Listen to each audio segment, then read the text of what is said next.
ഇത് ഈ അമ്മച്ചിയുടെ മകളുടെ വോട്ട് ഗുദാഹവ, മനസ്സിലായോ? അതായത് അമ്മച്ചിയുടെ മകളുടെ കഞ്ഞി വോട്ടായിരുന്നു. ആ വോട്ട് ഒരാൾ വന്ന് ബുർഖയോ മറ്റേ മുഖാവരണം ധരിച്ച് വന്നിട്ട് വോട്ട് ചെയ്തിട്ട് അയാൾ വീട്ടിൽ പോയി. ആൾ പെണ്ണാണോ ആണാണോ എന്നൊക്കെ തമ്പുരാനറിയാം. ഇതാണ് പറഞ്ഞത് ഈ സാധനത്തിൻ്റെ പ്രശ്നങ്ങൾ. ഒരാളുടെ ഐഡൻറ്റിറ്റിയാണ് ഈ മുഖം.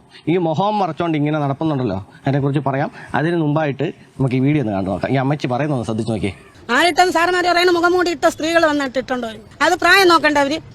എന്റെ ഉമ്മ ഇന്ന് മരിച്ചതാണ്, എന്നിട്ട് നമ്മൾ അവകാശം നേടാൻ വേണ്ടിയാണ് വന്നത്. നമുക്ക് കേരളം വേണം. എന്റെ പേര് സമീറ ബീവി, എന്റെ മോള് ഖദീജ ബീവിയുടെ വോട്ടാ. അത് നമുക്ക് പൗരത്വം വേണ്ടേ? അവർക്കറിയില്ലാന്ന് അവര് പറയുന്നത്. സാറ് മുഖംമൂടി ഇട്ടോണ്ട് വന്നതാണെന്ന് പറയുന്നത്. മുഖംമൂടി ഇട്ടോണ്ട് വന്ന പ്രായം നോക്കണ്ടേ, അതിന്റെ വയസ്സ് നോക്കണ്ടേ? എന്തുകൊണ്ടാണ് തിരിച്ചു വിട്ടത്? ഒരു കാര്യം നിങ്ങൾ പ്രത്യേകം ശ്രദ്ധിക്കണം. പക്ഷേ അമ്മച്ചി സംസാരിച്ചതിൻ്റെ ഇടയ്ക്ക് ഒരിക്കലും പറഞ്ഞിട്ടില്ല ആ മുഖാവരണം ഒന്ന് പൊക്കി നോക്കിയാൽ പോരായിരുന്നോ, ആളെ തിരിച്ചറിയായിരുന്നല്ലോ എന്ന് പറഞ്ഞിട്ടില്ല. അത് അമ്മച്ചി പറയത്തില്ല. അതാണ് അവിടുത്തെ മാറ്റം എന്ന് പറഞ്ഞു കഴിഞ്ഞാൽ. അമ്മച്ചി പറയുന്നത് ഇതാണ്, ആളുടെ പ്രായം നോക്കിയില്ല എന്ന് പറഞ്ഞു. ഈ പ്രായം എങ്ങനെ നോക്കുമെന്നാണ് പറയുന്നത്? ഈ മുഖം മൊത്തം മൂടി കൈവിരൽ പോലും കാണാൻ മേലാതെ ഒരാൾ വന്ന് ഇനി കൈവിരൽ കാണിച്ചോ വരയ്ക്കാനായിട്ട്, അതോടെ നിൽക്കട്ടെ. അപ്പം കൈവിരൽ പോലും കാണിക്കാതെ ഇതുപോലുള്ള ഡ്രസ്സ് ഇട്ടുകൊണ്ട് ഇങ്ങോട്ട് വന്നു കഴിഞ്ഞാൽ ഇതിനകത്തുള്ളത് ആണാണോ പെണ്ണാണോ എന്ന് പോലും തിരിച്ചറിയാൻ പറ്റുന്നില്ല. പിന്നെയല്ല പ്രായം തിരിച്ചറിയുന്നത്. അതാണ് അവിടുത്തെ മാറ്റം എന്ന് പറഞ്ഞാൽ. അമ്മച്ചി ഒരിക്കലും പറയത്തില്ല ആ മുഖാവരണം ഒന്ന് പൊക്കി നോക്കിയാൽ പോരായിരുന്നു എന്ന്. അത് അമ്മച്ചി പറയത്തില്ല.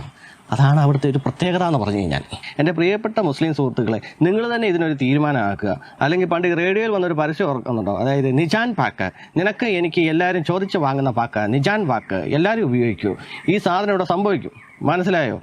അതായത് ഈ മുഖാവരണം എന്ന് പറഞ്ഞ സാധനം ഇട്ടുകൊണ്ട് ആൾക്കാർ പലരും പല പല പരിപാടികൾ ഒപ്പിക്കും. ഇതിൻ്റെ എല്ലാം പ്രശ്നം വരുന്നത് നിങ്ങൾക്കായിരിക്കും, മനസ്സിലായോ? അതുകൊണ്ട് നിങ്ങൾ തന്നെ നിങ്ങളുടെ ആൾക്കാരെ എല്ലാം പറഞ്ഞ് മനസ്സിലാക്കാൻ ശ്രമിക്കുക. കണ്ടോ, ഇത് ഒരാളുടെ ഐഡൻറ്റിറ്റി എന്ന് പറഞ്ഞ സാധനമാണ് ഈ മുഖം. പല സ്ഥലങ്ങളിൽ കൂടെ ഈ മുഖാവരണം ധരിച്ചുകൊണ്ട് പോകുമ്പോഴത്തേക്കും ആൾക്കാരെല്ലാം ഇതങ്ങോട്ട് അനുകരിക്കാൻ തുടങ്ങി. എന്ത് ചെയ്യും? ആ ബൂത്തിലുണ്ടായിരുന്ന ഏതെങ്കിലും ഒരു ഉദ്യോഗസ്ഥൻ ആ മുഖാവരണം ഒന്ന് പൊക്കി കാണിച്ചേ എന്ന് ചോദിച്ചിരുന്നെങ്കിൽ അത് അതിനേക്കാളും വലിയ കുഴപ്പമായേനെ. അതാണ് കുഴപ്പം. ഇത് മറ്റേ ഗുണത്തിനും പറ്റുമല്ല ദോഷത്തിനും പറ്റുമല്ലാത്തൊരു അവസ്ഥയാണ്. എന്ത് ചെയ്യാന്ന് പറ. ഇതാണ് ഈ മതം ഒരുപാട് നമ്മുടെ സമൂഹത്തിലോട്ട് ഇറങ്ങി വന്നാലുള്ളൊരു കുഴപ്പമെന്ന് പറഞ്ഞു കഴിഞ്ഞാൽ. കുറേ വർഷങ്ങൾക്ക് മുമ്പ് നമ്മുടെ നാട്ടിൽ ഇതുപോലെ ഇങ്ങനെ മുസ്ലിം സ്ത്രീകളൊന്നും നടക്കുന്നൊന്നും ഇല്ലായിരുന്നു. ആകെപ്പാടെ തലയിൽ ഒരു തട്ട വിടും, അത്രേ ഉള്ളൂ. അല്ലാതെ വേറെ ഒന്നും ഇല്ലായിരുന്നു. ഇപ്പോൾ വന്ന് ഈ മതം അങ്ങോട്ടേ, അതിപ്പോൾ ഈ മുസ്ലിങ്ങളുടെ ഈ കാര്യത്തിൽ മാത്രമല്ല, ക്രിസ്ത്യൻസിൻ്റെ ആണെന്ന് പറഞ്ഞാൽ ഹിന്ദുക്കളുടെ ആണെന്ന് പറഞ്ഞാൽ ഈ സാധനം ഒരുപാട് കൂടിക്കൂടിയാണ് വരുന്നത്. ഈ മതം എന്ന് പറഞ്ഞ സംഭവം, ആചാരാനുഷ്ഠാനങ്ങൾ. ഇപ്പോൾ സ്മാർട്ട് ഫോണും ഇൻ്റർനെറ്റും വന്നതോടുകൂടി ഇവരുടെ കച്ചവടം അങ്ങോട്ട് കൊഴുത്തു. ഇപ്പോൾ ഇൻ്റർനെറ്റ് വഴിയാണ് കൂടുതലും കച്ചവടം. അത് ക്രിസ്ത്യൻസിൻ്റെ ആയാലും ഹിന്ദുവിൻ്റെ ആയാലും ആരെയാണെന്ന് പറഞ്ഞാലും കച്ചവടം അങ്ങോട്ട് പൊടിക്കുമല്ലേ. അതുകൊണ്ട് എൻ്റെ പ്രിയപ്പെട്ട സുഹൃത്തുക്കൾ, നിങ്ങൾ തന്നെ ഇതിനൊരു തീരുമാനമാക്കുക. അല്ലെങ്കിൽ ഇമാതിരിയുള്ള ഡ്രസ്സുകൾ ഇട്ട് പലരും പല സ്ഥലത്തും ഒക്കെ ചെന്ന് കയറി കൊടുക്കാൻ സാധ്യതയുണ്ട്. ഇതെല്ലാം നിങ്ങളുടെ വിടലേക്ക് വരും. അതുകൊണ്ട് നിങ്ങൾ തന്നെ ഒരു തീരുമാനമാക്കുക. നിങ്ങളുടെ മതവിശ്വാസ പ്രകാരം നിങ്ങൾ ഈ ഡ്രസ്സ് ഇടുവോ എന്തെങ്കിലും ചെയ്തോ, അതിൻ്റെ അകത്ത് ഒരു പ്രശ്നമില്ല. പക്ഷേ ഇതിനകത്ത് ഇങ്ങനെ ഒരു മറുവശം കൂടെ ഉണ്ടെന്ന് നമ്മൾ പറഞ്ഞെന്നുള്ളൂ. തീരുമാനം നിങ്ങളുടെയാണ്. അതെ, ഒരു കാര്യം നിങ്ങൾ ശ്രദ്ധിച്ചായിരുന്നോ? ഇതെന്ന് കേട്ടെ, നമുക്ക് കേരളം വേണം, നമുക്ക് പൗരത്വം വേണ്ടേ? കേരളം നമുക്ക് വേണമെന്ന്.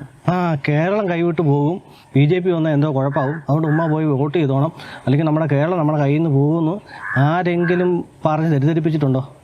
നമ്മുടെ ആൾക്കാരെയൊക്കെ ഇവിടുന്ന് പറപ്പിച്ച് കളയും BJP വന്നു കഴിഞ്ഞാൽ. അതുകൊണ്ട് ഉമ്മ എങ്ങനെയെങ്കിലും പോയി വോട്ട് ചെയ്യണം, കേരളം നഷ്ടപ്പെടാൻ സാധ്യതയുണ്ടെന്ന് അങ്ങനെ ആരെങ്കിലും പറഞ്ഞ് തെറ്റിദ്ധരിപ്പിച്ച പോലെ ഒരു തോന്നൽ നിങ്ങൾക്ക് തോന്നിയോ? അല്ല പിന്നെ ഇങ്ങനെ പറയേണ്ട കാര്യമുണ്ടോ?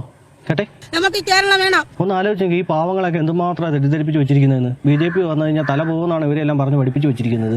BJP ഇവിടെ കേന്ദ്രം ഭരിക്കാൻ തുടങ്ങിയത് 3ാമത്തെ ടേമായി. ഇതുവരെ എന്താ സംഭവിച്ചത് എനിക്കറിയാൻ മേല. ഇത് മാത്രമേ ഇവർക്ക് പറയാനുള്ളൂ. വേറെ ഒരു അഴിമതിയും പറയാനൊന്നും ഇല്ല. വർഗീയ പാർട്ടിയാണ് അവരെ ഒരു കാരണവശാലും വിജയിപ്പിക്കരുത്. എന്തോ ഭയമാണ് പലർക്കും.